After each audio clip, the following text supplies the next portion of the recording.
Le sang coulait sur la joue burinée de Gloria Jenkins tandis que le genou de l'agent Mercer pressait plus fort son cou, le poids écrasant de l'autorité étouffant le dernier souffle de dignité auquel elle s'accrochait encore. À 78 ans, elle avait survécu à des guerres qui entraient les cauchemars de la plupart des hommes, et pourtant, sur sa propre pelouse, sous les branches grinçantes d'un magnolia qu'elle avait planté avec son mari, Gloria prenait une décision, l'opération Renard de l'ombre allait être activée, une dernière fois. Avant de nous plonger dans cette histoire poignante d'injustice, de force voilée et d'une vie vécue dans l'ombre, prenez un moment pour réfléchir. Que feriez-vous si ceux qui ont juré de vous protéger devenaient vos oppresseurs? Voyons maintenant comment Gloria fait face à un jugement impossible. La lumière matinale filtrait à travers les rideaux de dentelle, dessinant de doux motifs sur le parquet usé tandis que Gloria Jenkins se levait de son lit jumeau, ses articulations réprimant des douleurs familières.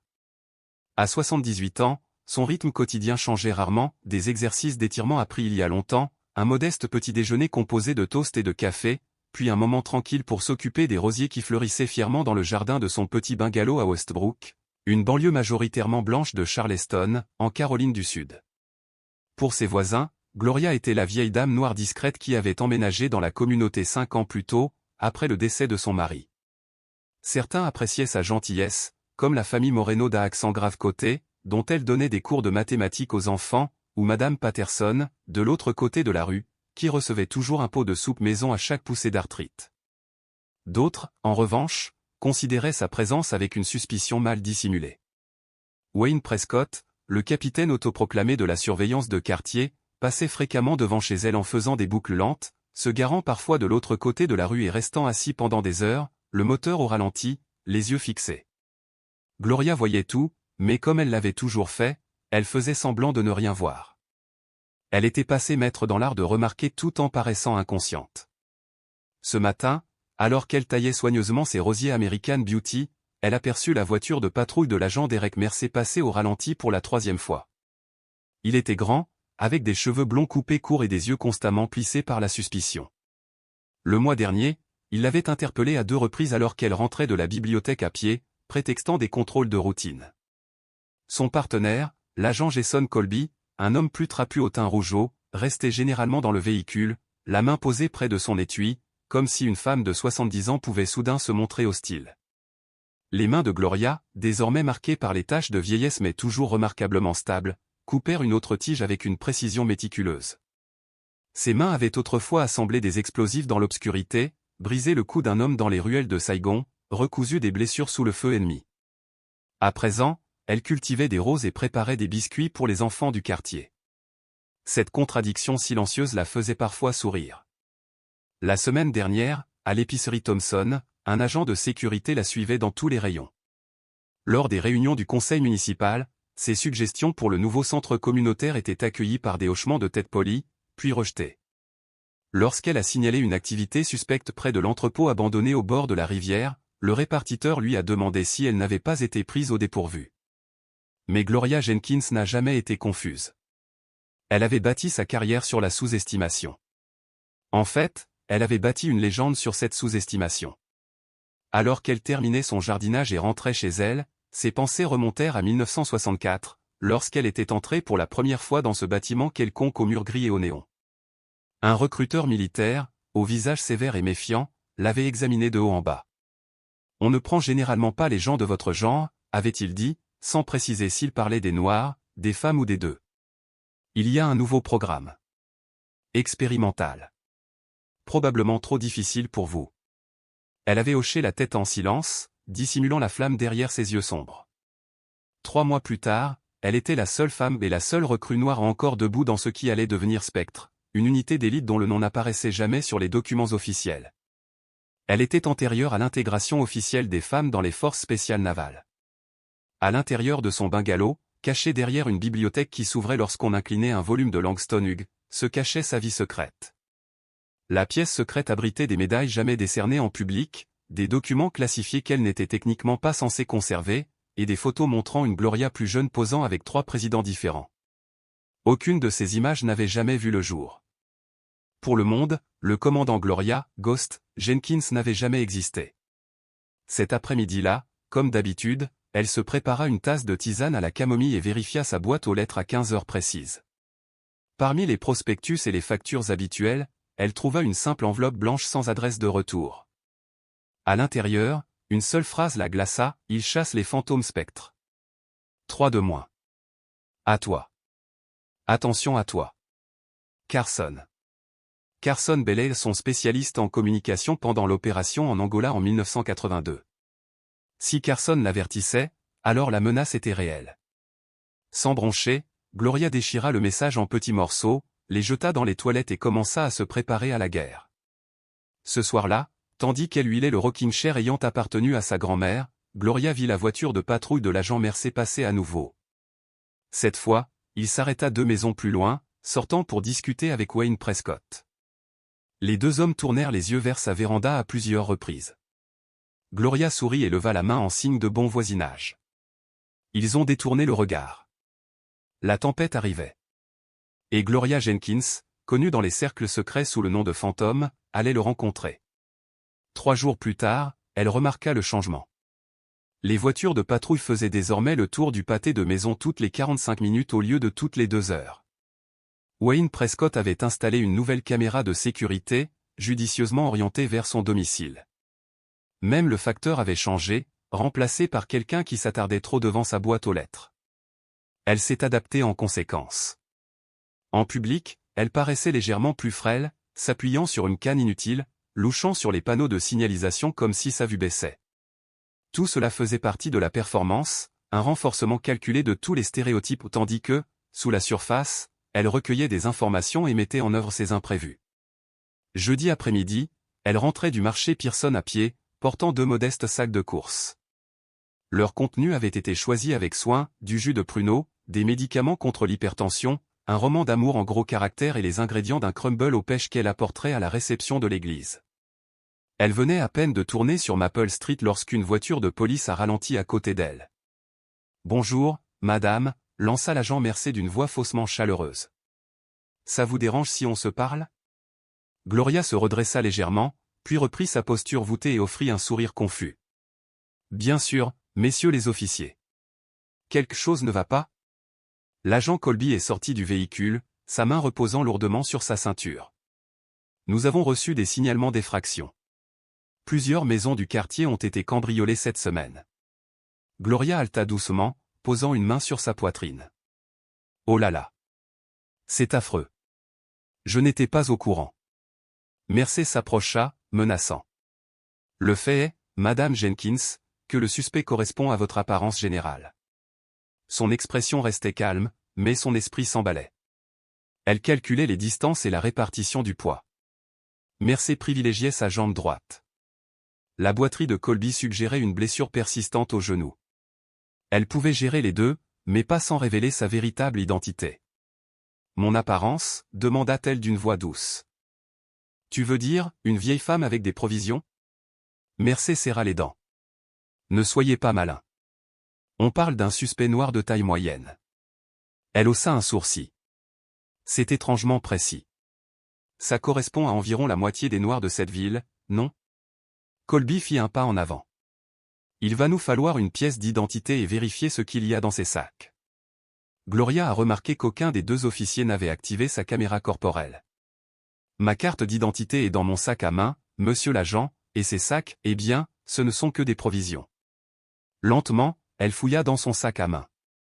Chaque geste était délibéré. Mais avant qu'elle ne puisse le récupérer, Mercer se précipita en avant et lui arracha le sac des mains.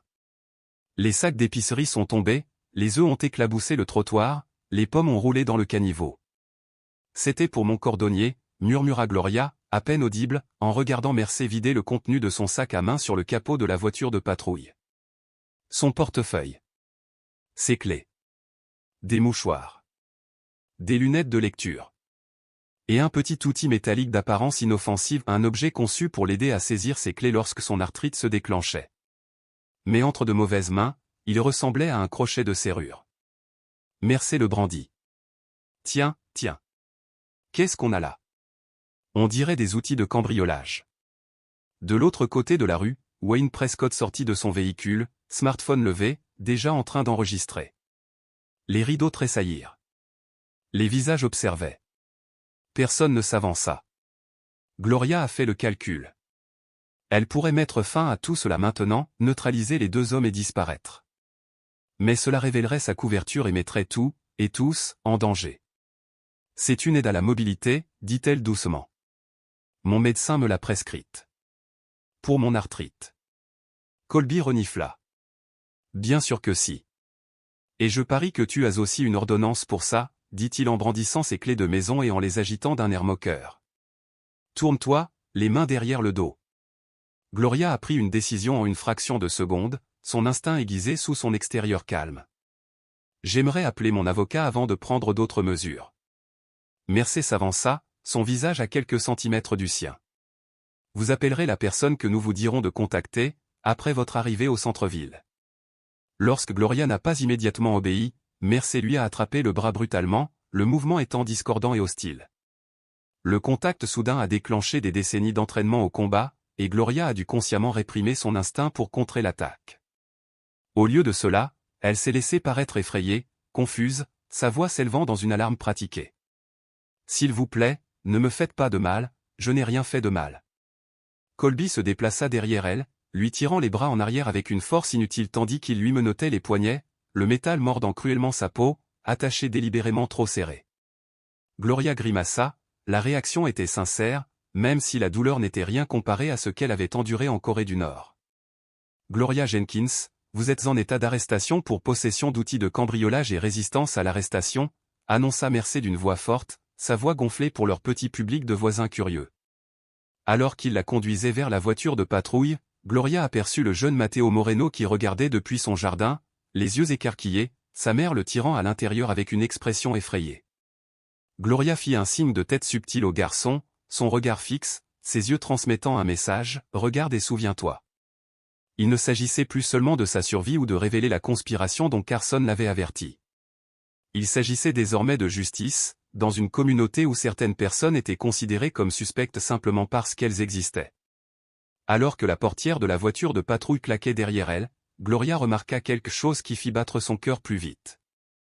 L'agent Mercé portait une pince à cravate avec un motif distinctif qu'elle a immédiatement reconnu, l'insigne officieux du projet Harbinger, une opération classifiée liée à Spectre qui aurait été fermée en 1989 après des enquêtes du Congrès sur des violations éthiques. Gloria ferma brièvement les yeux, se recentrant, rassemblant ses pensées. Ce n'était pas une coïncidence. Alors que la voiture de patrouille s'éloignait, elle commença à se préparer mentalement à l'interrogatoire. Quel que soit le jeu auquel ses officiers pensaient jouer, ils n'avaient aucune idée à qui ils avaient réellement affaire. Et cela, elle le savait, serait leur chute. La salle d'interrogatoire du poste de police de Westbrook sentait le café rassis et le nettoyant industriel.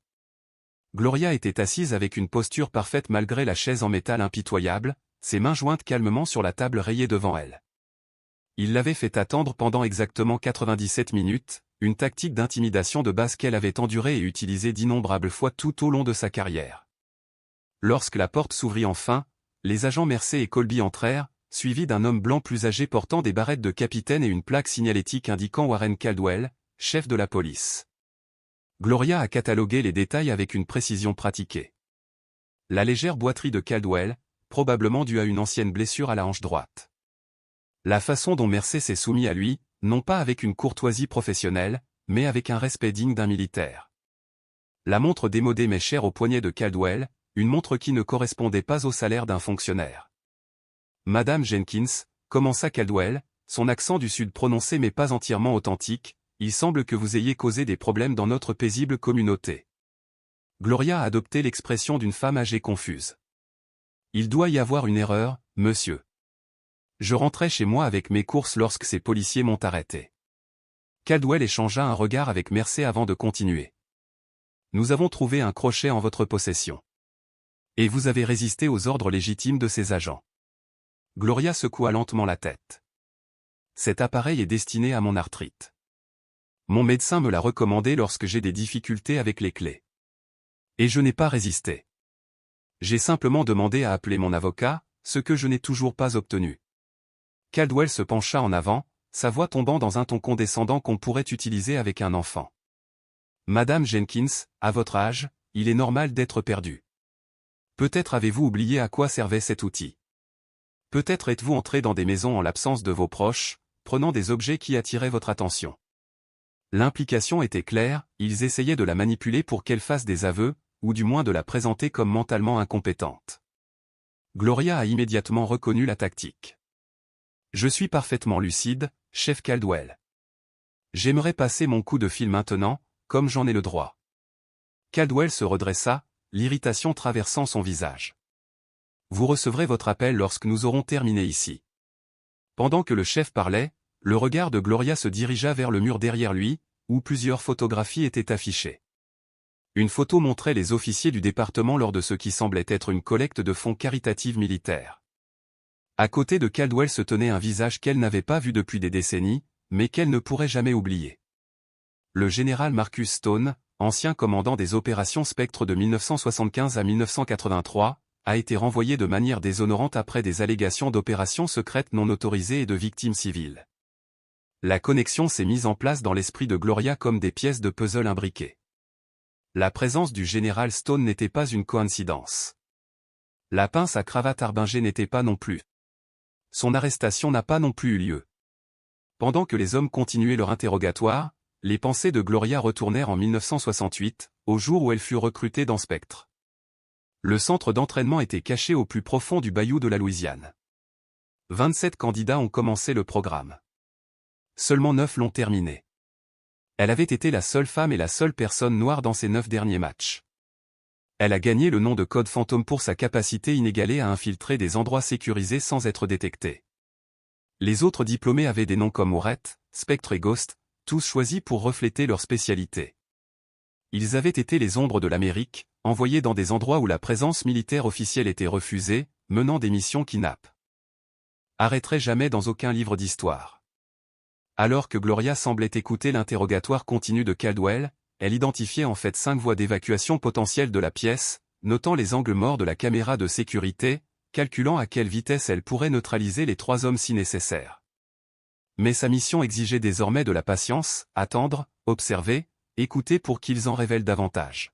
« Madame Jenkins, vous m'écoutez » La voix de Caldwell s'aiguisa. « Peut-être qu'elle est sénile, » murmura Colby, sans prendre la peine de baisser la voix. « Devrions-nous appeler les services de protection des adultes ?» Gloria reporta son attention sur eux, laissant apparaître une lueur d'indignation. « Je ne suis ni sourd ni atteint de démence, monsieur l'agent. J'essaie simplement de comprendre pourquoi j'ai été arrêté pour être rentré chez moi avec des courses. » Elle marqua une pause, puis ajouta, sa voix légèrement tremblante. « Mon médicament contre l'hypertension était dans ces courses. Je dois le prendre au déjeuner. » Il s'agissait d'une décision calculée, affirmant à la fois un besoin médical et une contrainte de temps, modifiant subtilement la dynamique du pouvoir. Avez-vous vu comment ces officiers ont traité une femme âgée innocente? Laissez un commentaire si vous pensez que le profilage racial n'a pas sa place dans nos services de police. Laissez un commentaire si vous pensez que Gloria devrait révéler sa véritable identité immédiatement. N'oubliez pas d'aimer et de vous abonner pour soutenir les articles qui mettent en lumière ces enjeux importants. Que feriez-vous si vous étiez Gloria, coincée dans une salle d'interrogatoire avec des personnes clairement animées d'arrière-pensée? Maintiendriez-vous votre couverture ou riposteriez-vous? Voyons ce que cette femme extraordinaire fera ensuite. À travers le miroir sans teint, la détective Alicia Ramirez fronça les sourcils en regardant l'interrogatoire se dérouler. Quelque chose dans cette affaire lui avait semblé anormal dès l'instant où le rapport de réservation avait atterri sur son bureau, une femme âgée arrêtée pour possession d'outils de cambriolage? La prétendue preuve n'était rien de plus qu'un tourne-clé spécialisé, disponible dans n'importe quel magasin de fourniture médicale. Maintenant, en voyant l'approche agressive du chef Caldwell, ses soupçons se sont approfondis. « Nous avons analysé vos empreintes », disait Caldwell en faisant glisser un document sur la table. « Des résultats intéressants. » Gloria jeta un coup d'œil au papier sans le toucher. Selon le rapport, ces empreintes digitales correspondaient à celles d'Elena Williams, une femme de 79 ans sans casier judiciaire, dont la seule présence dans les bases de données gouvernementales était une demande de sécurité sociale datant de 1959.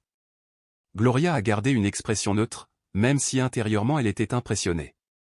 Elena Williams était en fait l'une de ses identités de couverture, établie il y a des décennies et maintenue grâce à des mises à jour périodiques de la documentation.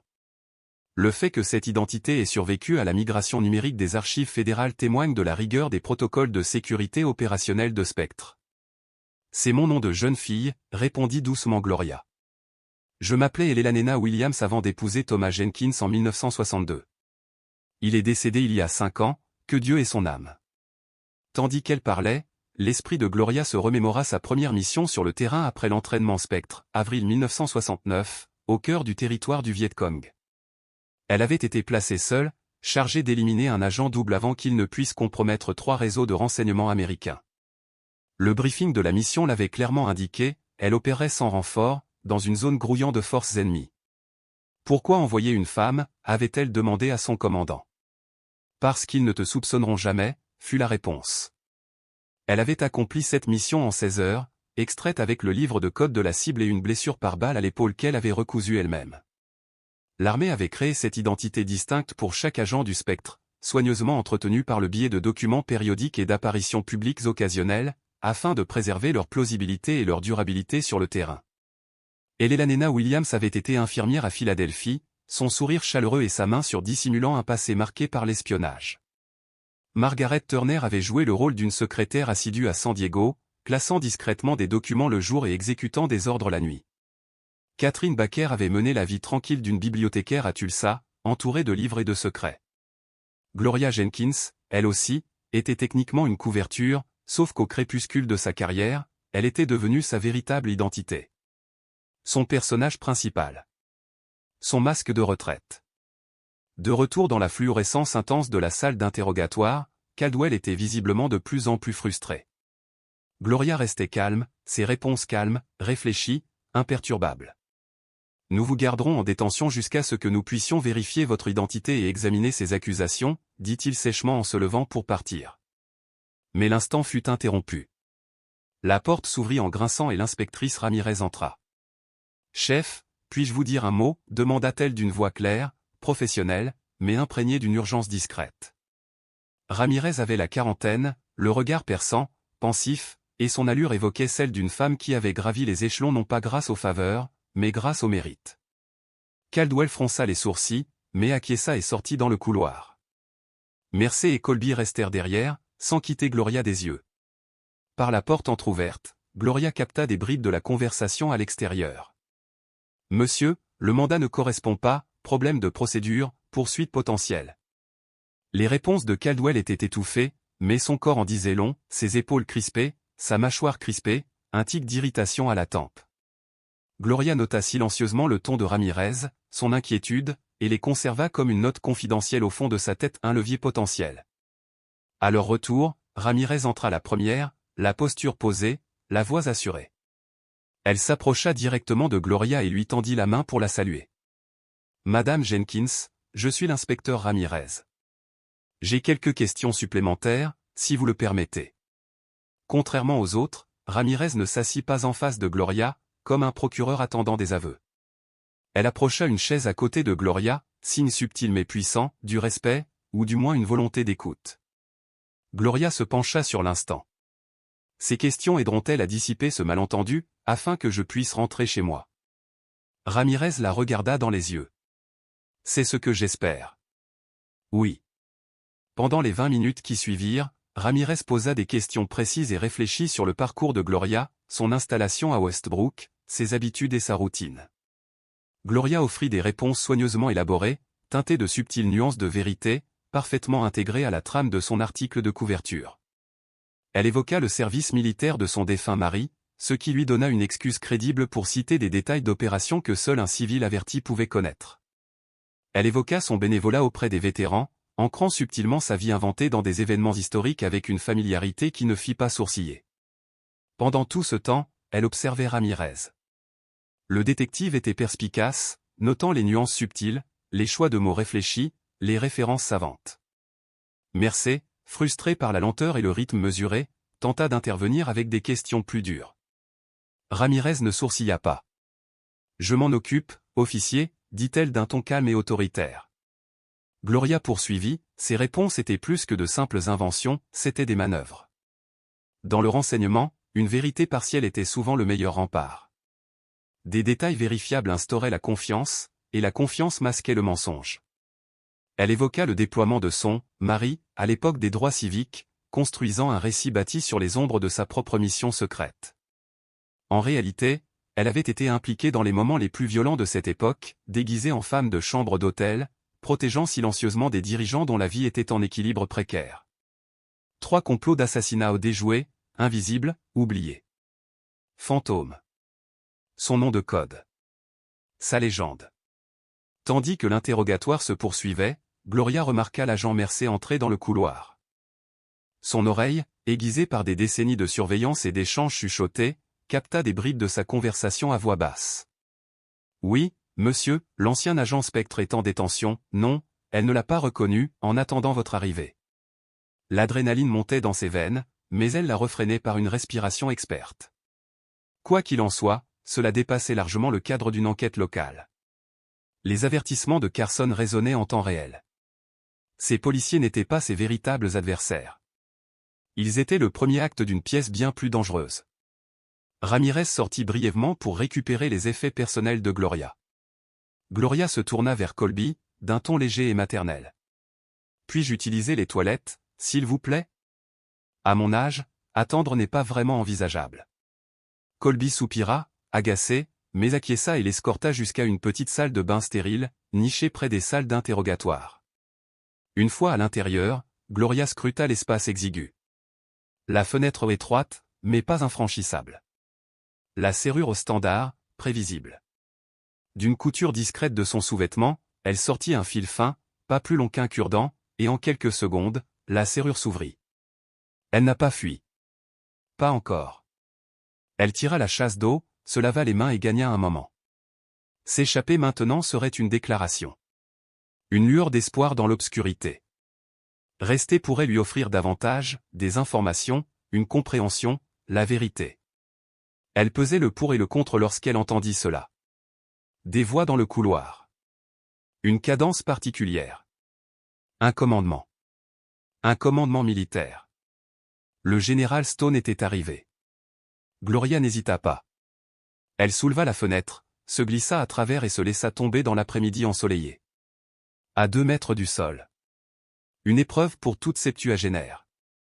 Mais Gloria atterrit avec grâce, genoux pliés, corps roulé, absorbant l'impact comme l'agente chevronnée qu'elle était restée. Ses articulations protestèrent, mais sa volonté était de faire. Elle ne s'est pas enfuie.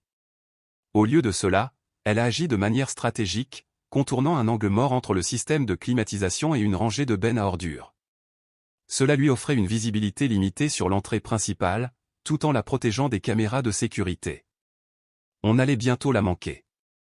Ce chaos pourrait être utile. Son but n'était pas de s'échapper, mais d'obtenir des informations. Une porte latérale s'ouvrit. Un agent d'entretien en sortit, calant la porte avec un paquet de cigarettes écrasées tout en répondant à un appel. À la seconde où il se détourna, Gloria se glissa à l'intérieur. Sa posture changea, se courbant légèrement, sa démarche maintenant lente, lasse. Invisible.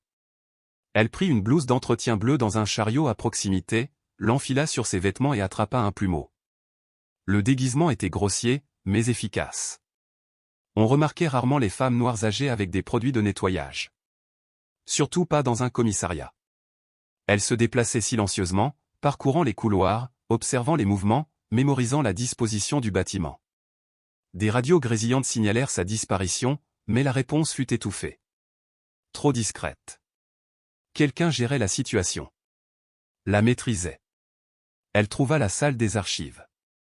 La signalisation, les mouvements du personnel au tout cela l'Y mena comme un fil d'Ariane.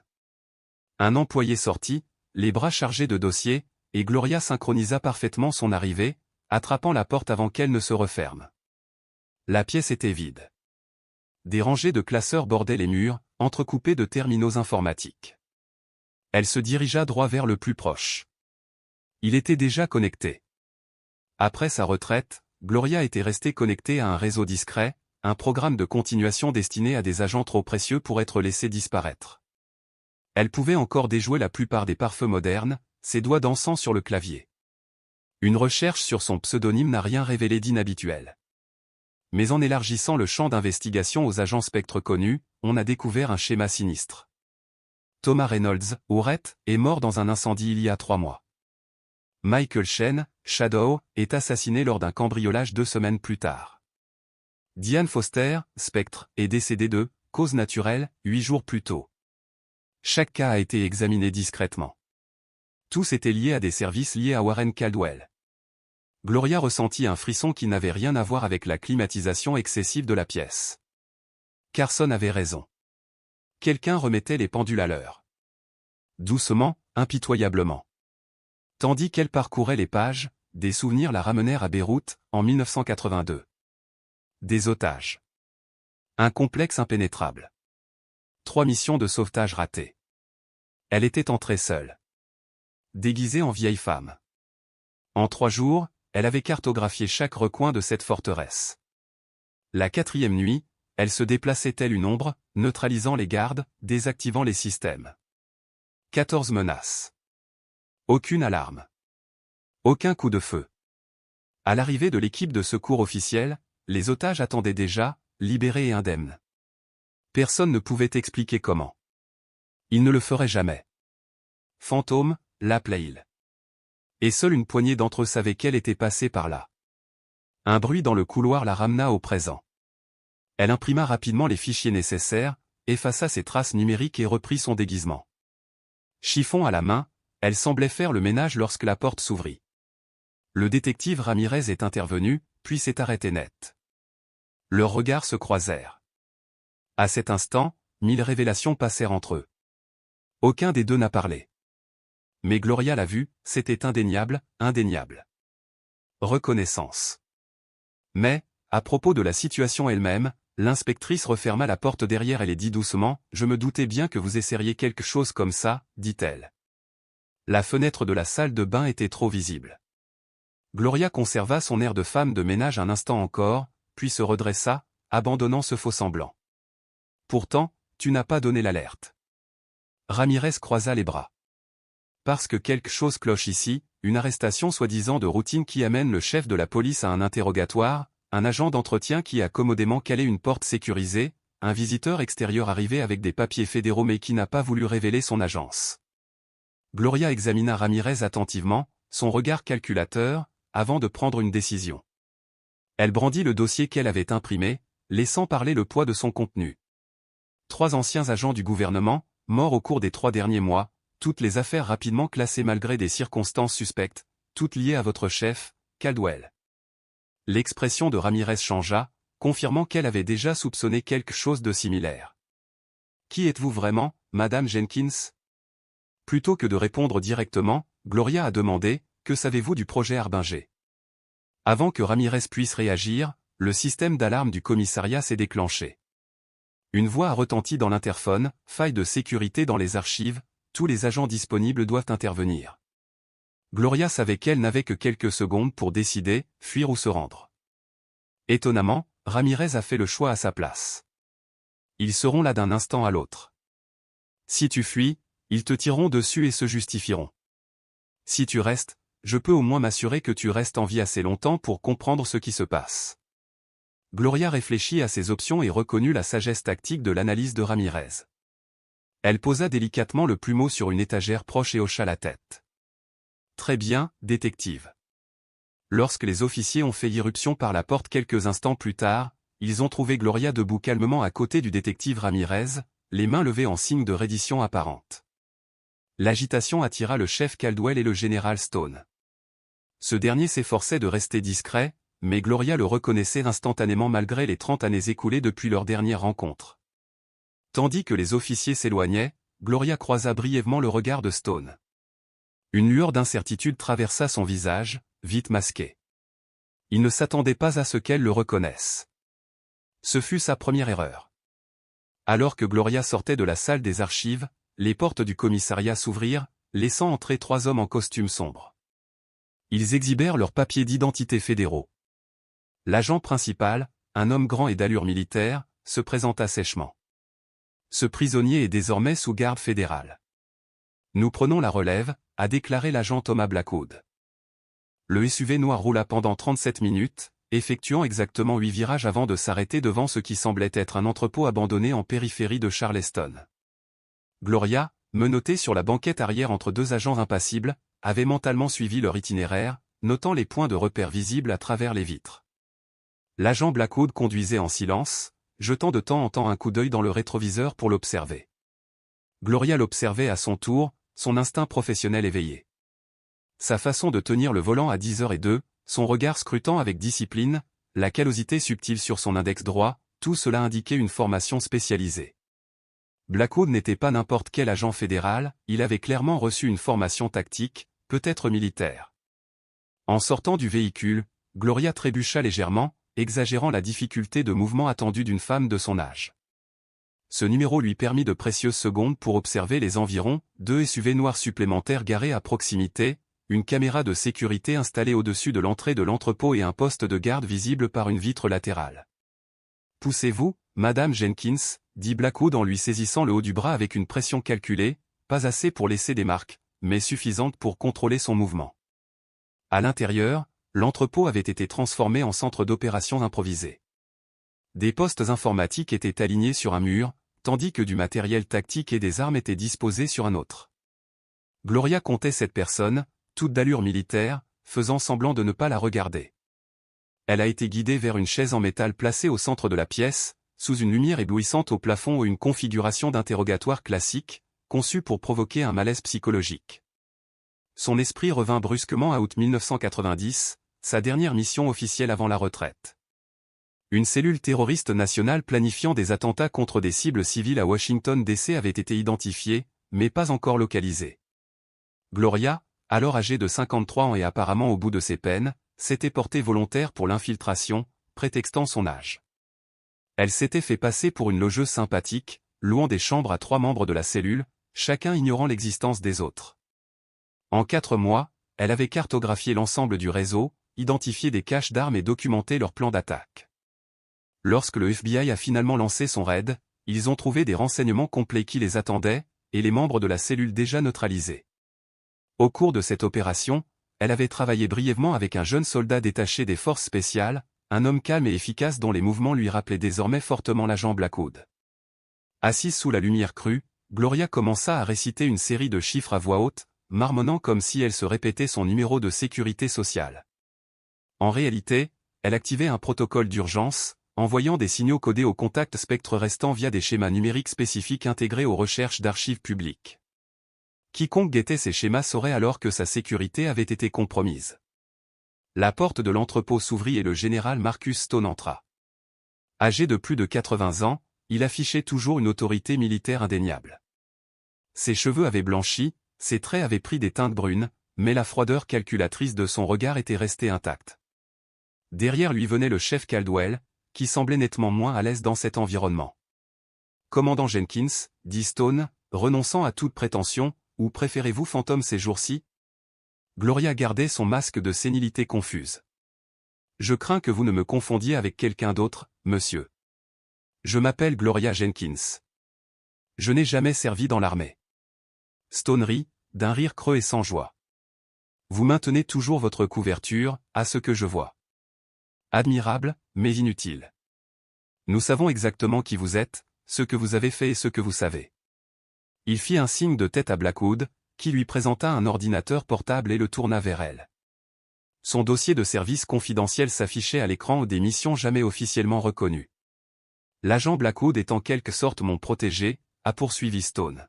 « Il m'a été d'une grande aide pour retrouver d'anciens agents de Spectre. » L'implication pesait lourd dans l'air. Blackwood traquait ses anciens collègues. Gloria garda son calme, analysant la situation. Stone voulait visiblement quelque chose.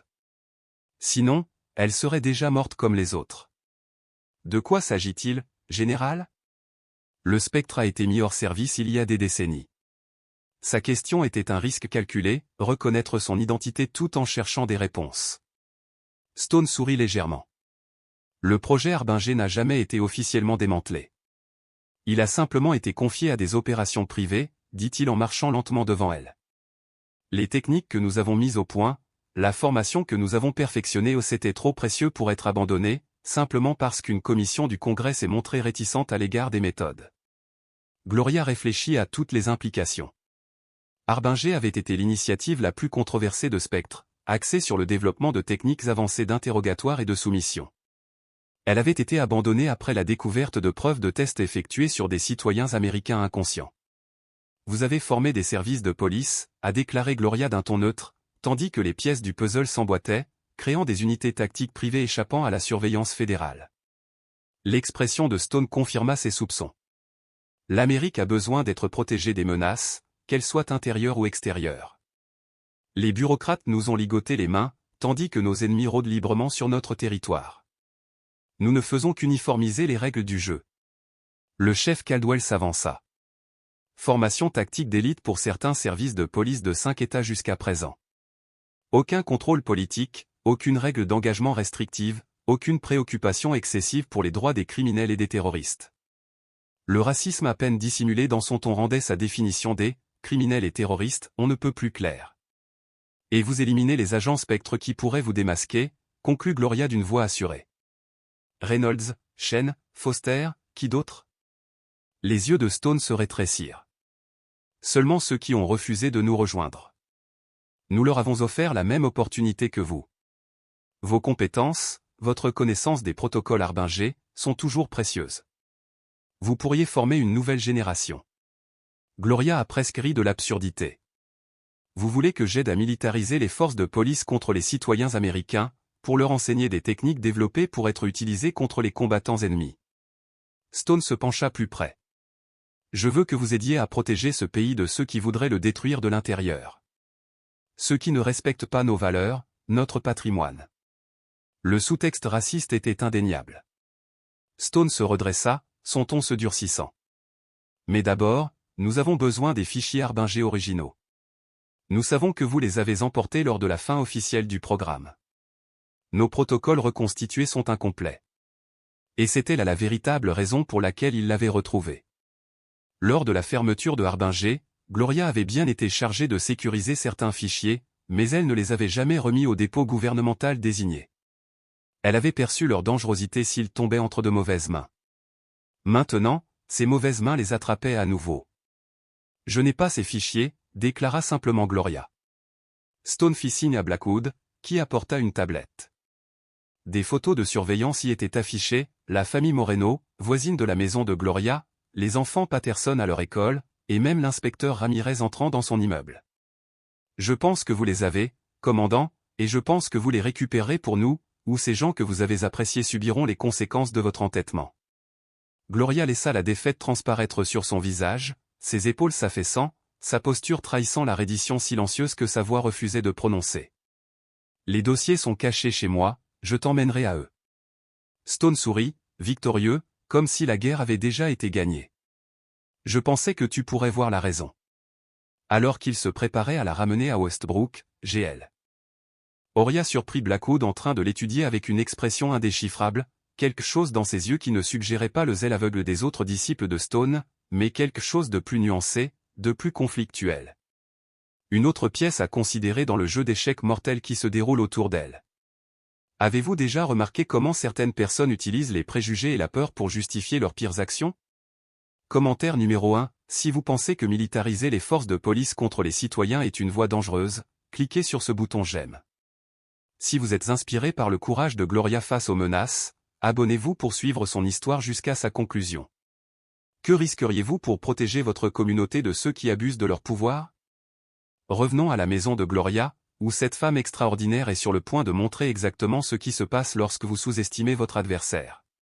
Le convoi de 3 SUV noirs et d'une voiture de police est arrivé au modeste bungalow de Gloria juste au moment où les ombres du soir commençaient à s'étendre sur les rues calmes de Westbrook. Les voisins, attirés par le bruit et les lumières clignotantes, ont regardé derrière des rideaux de dentelle, pour ensuite reculer de peur lorsque des hommes armés sont sortis rapidement des véhicules. Gloria, toujours menottée mais marchant maintenant avec la dignité forcée accordée par le bras du général Stone sous le sien, remarqua Wayne Prescott filmant depuis son Porsche jusqu'à ce que l'agent Blackwood ordonne à un autre agent de sécuriser le périmètre, en voyant le voisin curieux se précipiter à l'intérieur. Stone tenait fermement le bras de Gloria, ses doigts s'enfonçant douloureusement dans son biceps alors qu'il se penchait, chuchotant avec un calme venimeux. Un acte héroïque et la famille Moreno deviendra une statistique malheureuse dans l'actualité de demain. Leurs plus jeunes souffrent d'asthme, n'est-ce pas? Tragique, les enfants souffrant de problèmes respiratoires ne survivent parfois pas aux incendies domestiques. Gloria laissa une véritable peur scintiller dans ses yeux, non pas pour elle-même, mais pour cette famille innocente qui ne lui avait offert que de la gentillesse. Alors qu'il la guidait vers l'allée, Gloria remarqua une berline quelconque garée 2 maisons plus loin, le moteur éteint, les phares éteints. La détective Ramirez était assise à peine visible derrière le volant, ses yeux suivant chaque mouvement. Elle les avait suivis depuis la gare, maintenant une surveillance malgré le risque évident pour sa carrière et peut-être pour sa vie. Gloria a rangé cela en silence, une autre ressource, une carte qui reste à jouer. À l'intérieur de sa maison, Stone aboyait des ordres tandis que les agents se déployaient, se positionnant à chaque sortie. Le chef Caldwell a commencé à fouiller ses affaires avec un mépris non dissimulé, renversant des livres, renversant des coussins et renversant des meubles. « Attention, dit Gloria, sa voix tremblant juste assez. S'il vous plaît, n'endommagez pas mes photos. » Le plaidoyer était délibéré. Une redirection calculée, attirant l'attention sur les nombreuses photos encadrées ornant les murs du salon, des instantanés de sa famille fictive. Chaque cadre contenait en réalité un capteur de pression caché, connecté à son système de sécurité personnelle. Déranger 5 images spécifiques dans le bon ordre et cela déclencherait une défense cachée. Jusqu'à présent, Caldwell avait inconsciemment déclenché 2. Les dossiers, demanda à nouveau Stone, sa patience s'effilochant. Où sont-ils? Gloria voûta les épaules, l'image parfaite d'une femme vaincue et vieillissante. Au sous-sol, il y a un compartiment caché. Alors qu'il descendait l'étroit escalier, les pensées de Gloria remontèrent dans le temps, à travers les décennies, jusqu'à une conférence qu'elle avait donnée aux recrues de Spectre en 1978. Votre plus grande arme, leur avait-elle dit, n'est pas votre arme à feu ou votre force physique. C'est le préjugé de votre adversaire. Lorsqu'il vous sous-estime à cause de votre sexe, de votre race, de votre âge, il crée des angles morts dans leur défense. Exploitez ces angles morts. Elle se souvenait de la réaction des jeunes agents, certains avec scepticisme, d'autres avec crainte, surtout après qu'elle eut désarmé leur instructeur, un homme 2 fois plus grand qu'elle, en utilisant uniquement la stratégie et le timing. Le sous-sol ressemblait à une humble salle de loisirs, avec un établi, des outils de jardinage, des étagères remplies de romans et d'albums photos. Gloria se dirigea lentement vers une section de boiserie. Derrière ici, dit-elle, il y a un mécanisme de verrouillage caché. Stone fit un signe de tête à Blackwood, et l'agent s'avança, arme dégainée. Montre-nous, lentement. La performance de Gloria est désormais devenue magistrale. Ses mains tremblaient visiblement, son souffle était coupé par petites gorgées, alors qu'elle tâtonnait avec le panneau. Ses vieux doigts ne fonctionnent plus comme avant, murmura-t-elle en s'excusant, tandis qu'elle laissait tomber sa main sur l'établi pour se stabiliser. Ses doigts ont renversé un pot de crayon, apparemment par accident, mais son mouvement était précis. Alors qu'elle se penchait pour les récupérer, elle activa un interrupteur caché sous le bord du banc. « Laisse-moi le faire », grogna Stone, la poussant de côté et examinant lui-même le panneau. Gloria bougeait subtilement, son corps se positionnant avec un soin minutieux. « Il y a une séquence, » expliqua-t-elle. Appuyez sur le coin supérieur droit, puis sur le coin inférieur gauche, puis sur le centre. Stone suivit ses instructions, tous les yeux fixés sur le panneau. Personne n'a remarqué quand elle a glissé son pied de 15 cm vers la gauche, appuyant sur un interrupteur d'étage presque invisible. Cela devrait cliquer quand vous l'aurez fait correctement, ajouta-t-elle, comptant silencieusement à rebours dans sa tête. 3, 2, 1. Le panneau s'ouvrit avec un léger sifflement, révélant un petit compartiment contenant ce qui ressemblait à un vieux porte-documents militaire. Les yeux de Stone brillaient. Enfin. Il tendit la main vers l'étui, son esprit entièrement absorbé par l'illusion de la victoire. « Je ne ferai pas ça », prévint Gloria. Trop tard. À l'instant où les doigts de Stone touchèrent la valise, un éclair aveuglant explosa à l'intérieur du compartiment, suivi d'un craquement assourdissant qui secoua les murs. Une grenade flash de qualité militaire, modifiée pour s'activer au contact. Gloria s'attendait à l'explosion. Elle avait tourné son visage et fermé les yeux juste à temps, évitant ainsi le pire de ses effets. Ses menottes s'ouvrirent dans la confusion, la serrure étant crochetée pendant le trajet à l'aide d'un fil fin qu'elle avait extrait de son soutien-gorge plus tôt. Au-dessus, le système d'arrosage s'est activé. Une fine brume tombait, apparemment de l'eau, mais imprégnée d'un anesthésique topique doux qui engourdissait progressivement toute peau exposée. Stone recula en titubant, désorienté, et s'écrasa sur Caldwell. Blackwood, mieux entraîné, récupéra le plus rapidement, son arme s'élevant vers l'endroit où Gloria se tenait. Mais elle était partie. Malgré ses 78 ans, Gloria se déplaçait avec la précision fluide d'une femme qui avait entraîné son corps à devenir une arme pendant des décennies. L'âge l'avait ralenti, mais pas suffisamment. Elle a frappé en premier. Un coup de pied circulaire a poussé Blackwood à genoux, suivi d'un coup précis dans son sinus corrodé qui l'a fait tomber inconscient. Deux autres agents ont attrapé leurs armes, leurs membres étaient devenus paresseux à cause de la pluie qui s'abattait sur eux. Gloria avait construit une résistance à ce sujet au fil des années. Il n'avait pas. Un agent a réussi à dégainer son arme, mais Gloria a touché le nerf de son poignet, ce qui a fait que ses doigts sont devenus mous. L'arme a heurté le sol. Le deuxième se précipita, mais ne rencontra que de l'air. Gloria l'esquiva, laissant son propre élan le projeter contre le mur. Le chef Caldwell, toujours abasourdi, chercha son arme de service. Un coup au plexus solaire l'a laissé haletant au sol. Tout au long de l'engagement, Gloria n'a utilisé que la force nécessaire. Il ne s'agissait pas d'ennemis étrangers, mais des forces de l'ordre américaines, corrompues mais toujours humaines. La force meurtrière ne ferait que compliquer les choses. Stone a récupéré suffisamment pour grogner. Fantôme.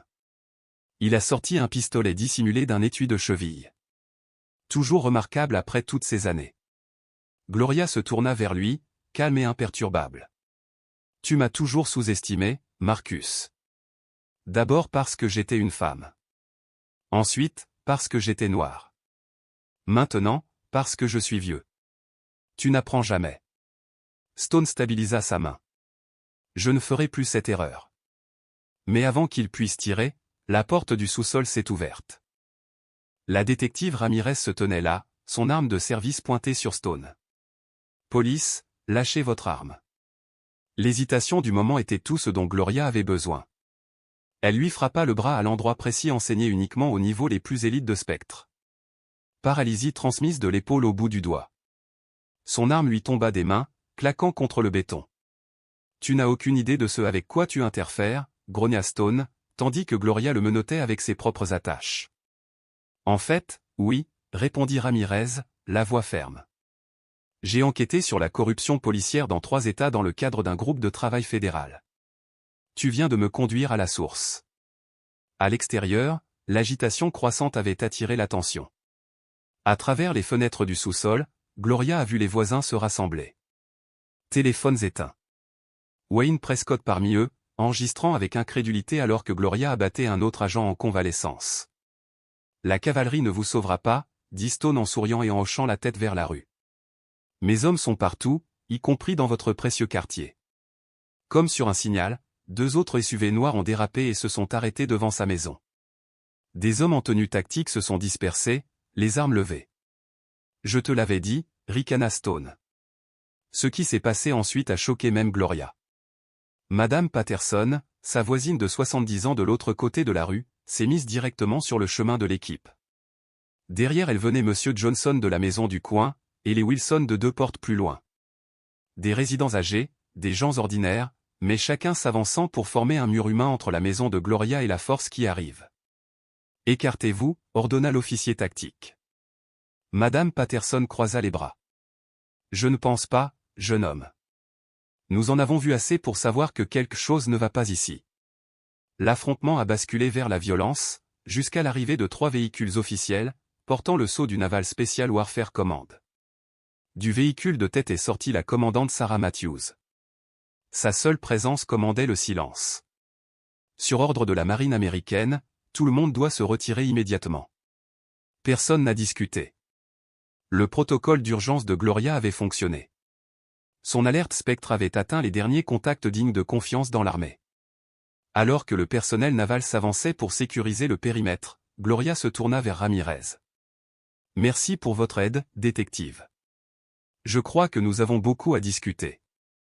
Ramirez, tenant toujours son arme, hocha la tête, son visage un mélange de crainte et d'inquiétude. Madame Jenkins, je pense que c'est l'euphémisme de l'année. Les représailles étaient prévisibles, mais non moins inquiétantes, car des personnes innocentes étaient désormais des cibles simplement en raison de leur proximité avec elles. Nous devons bouger maintenant, décida Gloria, debout malgré la vive protestation irradiant de son épaule blessée. Stone opère selon les protocoles Arbinger, je sais comment il pense, comment il va déployer ses atouts. Matthews semblait sceptique, Son ton était sec mais respectueux.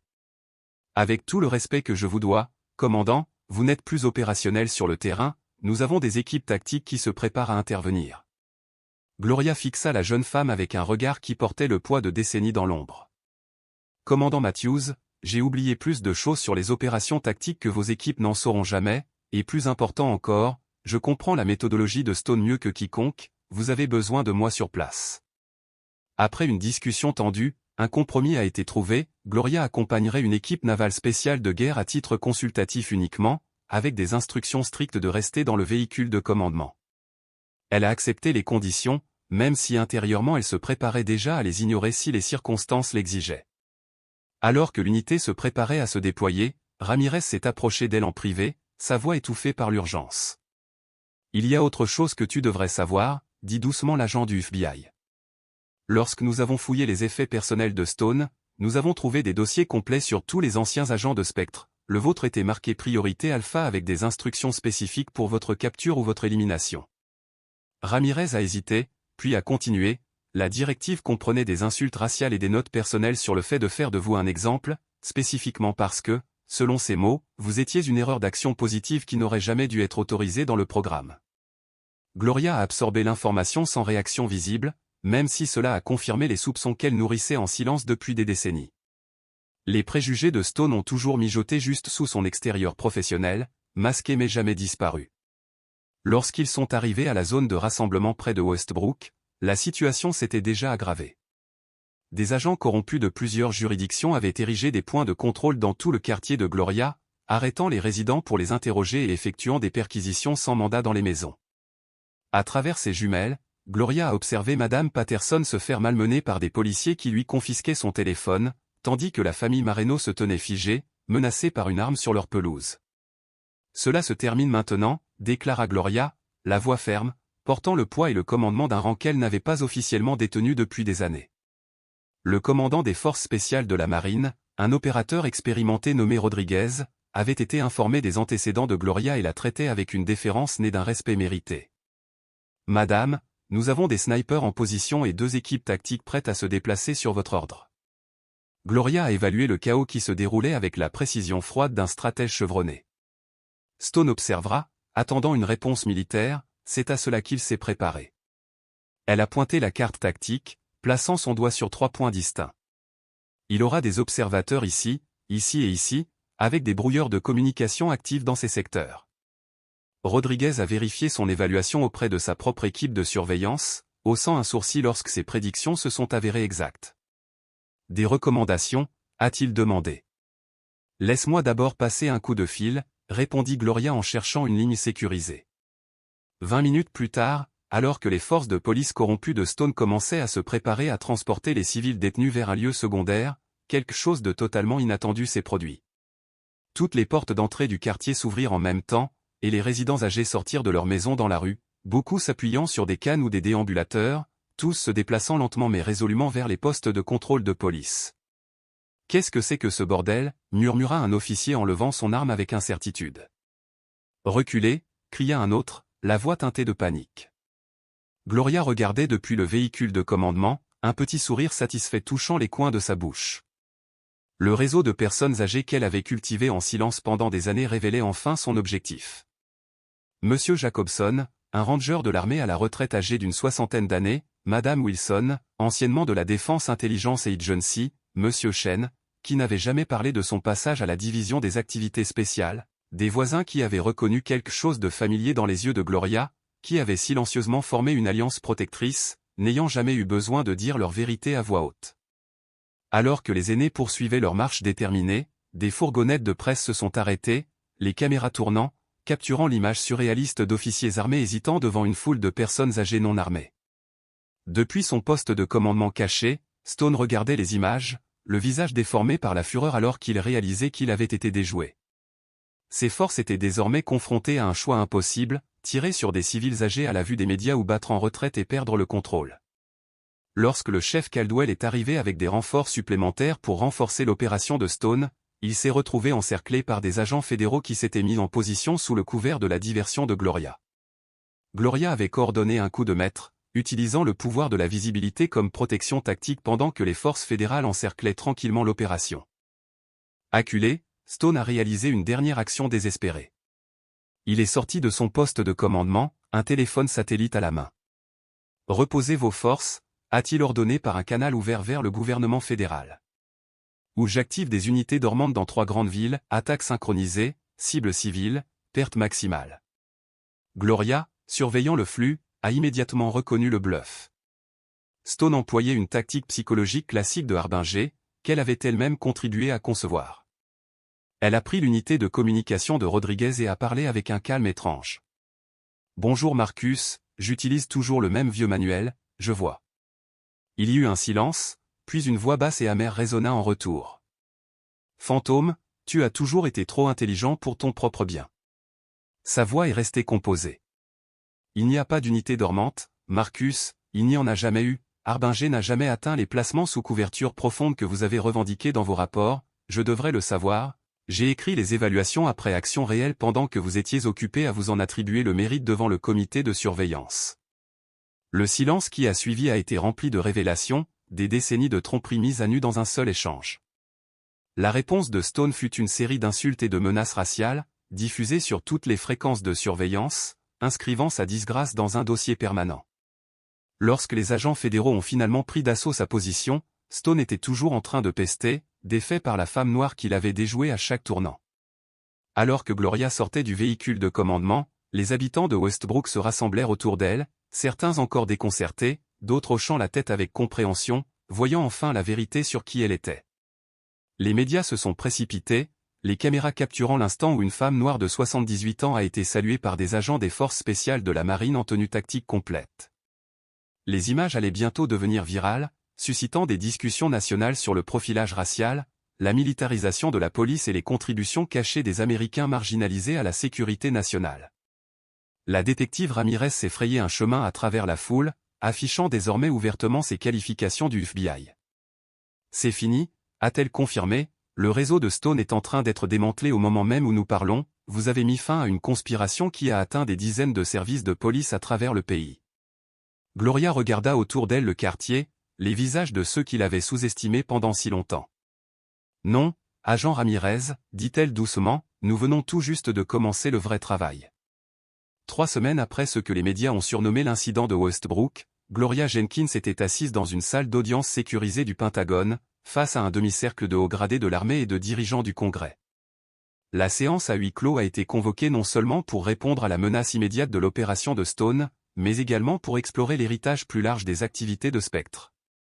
Gloria a témoigné pendant des heures, marchant prudemment sur la ligne entre la sécurité nationale et le besoin urgent de vérité. Commandant Jenkins, a commencé la sénatrice Elena Nenae, présidente du comité de surveillance du renseignement, votre service à ce pays semble avoir été extraordinaire et pourtant officiellement inexistant. Comment pouvons-nous concilier cette contradiction à l'avenir? Gloria prit une longue inspiration avant de répondre. Sénateur, l'Amérique a toujours eu une relation inconfortable avec ses ombres. Les opérations auxquelles j'ai participé étaient jugées nécessaires à l'époque, mais trop gênantes politiquement pour être reconnues. Ce secret a créé un espace pour la corruption. Comme le révèlent les actions du général Stone, la véritable leçon à tirer ici est peut-être que même nos capacités les plus obscures ont besoin de la lumière de la surveillance. En dehors du Pentagone, le discours public a changé, passant d'image d'une femme âgée faisant face à des fusils à une conversation sérieuse sur la race, le pouvoir et la réforme systémique. Les déclarations officielles ont confirmé certaines parties du passé de Gloria, une vétéran décorée, victime de discrimination, qui a découvert une vaste conspiration. Bien qu'une grande partie de son dossier Spectre soit restée classifiée, suffisamment d'informations ont été révélées pour faire d'elle un symbole national de ce qui avait mal tourné et de ce qui pouvait encore être corrigé. De retour à Westbrook, la communauté était encore sous le choc des révélations. Le département de police était désormais sous surveillance fédérale et le chef Caldwell, ainsi que les officiers Mercer et Colby, faisaient face à de multiples accusations, violation des droits civiques, séquestration illégale, complot. Wayne Prescott, qui avait cherché la célébrité en exploitant les images de l'incident, s'est retrouvé impliqué dans la campagne de harcèlement contre Gloria, révélée par ses propres rapports fabriqués. La détective Ramirez, dont la mission d'infiltration est désormais terminée, a été nommé chef de la police par intérim et a immédiatement mis en œuvre des réformes radicales. Son premier acte officiel fut la création d'un conseil de surveillance civile, incluant toutes les composantes démographiques de Westbrook, et Gloria fut choisie à l'unanimité comme présidente. À la fin de son témoignage au Pentagone, Gloria a été conduite dans une salle de conférence privée où le général Diane Mitchell l'attendait avec une boîte en bois poli. « Commandant Jenkins, dit solennellement Mitchell, au nom d'une nation reconnaissante, je présente ces félicitations, longtemps classifiées mais jamais oubliées. » À l'intérieur se trouvaient des médailles que Gloria avait gagnées en secret, la Distinguished Service Cross, 2 Silver Star, l'Intelligence Star et plusieurs médailles de campagne de guerre que l'Amérique n'a jamais officiellement reconnues. Ils ont été autorisés par 3 présidents différents, a expliqué Mitchell, mais des restrictions de sécurité avaient empêché leur attribution à l'époque. Gloria a accepté la boîte avec des émotions mitigées, la reconnaissance était significative, mais les médailles ne pouvaient pas effacer des années de discrimination au sein même de l'institution qui l'honorait désormais. « Merci, général, répondit-elle doucement, j'espère qu'une reconnaissance similaire est en cours pour d'autres agents du spectre. » Mitchell hocha la tête, ceux qui sont encore en vie, oui, et des honneurs posthumes pour les autres. Le lendemain, Gloria rentra chez elle et trouva son modeste bungalow réparé et fortifié par des ingénieurs militaires. Les voisins l'accueillirent avec une chaleur retrouvée. La famille Moreno a organisé un dîner de bienvenue, que Gloria a accepté avec une profonde gratitude, leur gentillesse signifiant plus que n'importe quelle décoration. Alors qu'une nouvelle normalité prenait forme, Gloria a adopté une mission différente. Plutôt que de retomber dans l'obscurité, elle a endossé un rôle délibéré et visible. Forte de sa reconnaissance partielle en tant que protection, elle a lancé une initiative d'éducation communautaire visant à enseigner la sensibilisation aux droits civiques et l'autodéfense aux populations vulnérables. 2 fois par semaine, les jeunes du quartier se réunissaient pour apprendre leurs droits lors des rencontres avec la police, puis pour découvrir des techniques d'autoprotection tirées de la formation militaire de Gloria. Le pouvoir se présente sous de nombreuses formes, leur disait-elle, la connaissance est un pouvoir, la communauté en est un autre, votre corps, lui aussi, est un pouvoir, et ensemble, ces forces réunies forment un bouclier contre l'injustice. Le programme se répandit rapidement au-delà des frontières de Westbrook, attirant l'attention des communautés voisines, nombreuses à solliciter une formation similaire. Gloria, épaulée par d'anciens militaires de son réseau senior, développa alors un programme structuré, un véritable cursus, mis en œuvre dans toute la Caroline du Sud. Le chef Ramirez, désormais nommé officiellement à la tête de la police de Westbrook, devint un allié indispensable. Ensemble, ils animèrent des séances de formation conjointes, où policiers et civils apprirent à désamorcer les tensions, à pratiquer l'art de la désescalade, à bâtir pas à pas un climat de confiance et de compréhension mutuelle. L'initiative devint un modèle national de réforme, étudié et salué par les experts de la sécurité publique à travers le pays. 6 mois plus tard, l'agent Blackwood, désormais révélé comme l'agent infiltré ayant démantelé le réseau de Stone de l'intérieur, vint trouver Gloria. Il lui présenta des excuses sincères, mais également une proposition. Le bureau lance une nouvelle division, expliqua-t-il, une entité dédiée à la prévention de la militarisation des forces de l'ordre et à l'identification des infiltrations extrémistes dans la police. Nous avons besoin de conseillers comme vous. Gloria haussa un sourcil, un éclat d'ironie tranquille dans le regard. J'ai 78 ans, agent Blackwood. Il sourit, sans détour. L'âge ne semble pas avoir ralenti votre efficacité, commandant. Et nous ne vous demandons pas d'enfoncer des portes. Ce dont nous avons besoin, c'est de votre expérience, de votre lucidité, de votre boussole morale. Après mûre réflexion, Gloria accepta ce rôle à temps partiel, trouvant ainsi un équilibre entre sa mission communautaire et l'effort de réforme à l'échelle nationale. Sa première mission consista à élaborer des protocoles de sélection pour détecter, en amont, les candidats à risque avant même leur entrée dans les académies de police.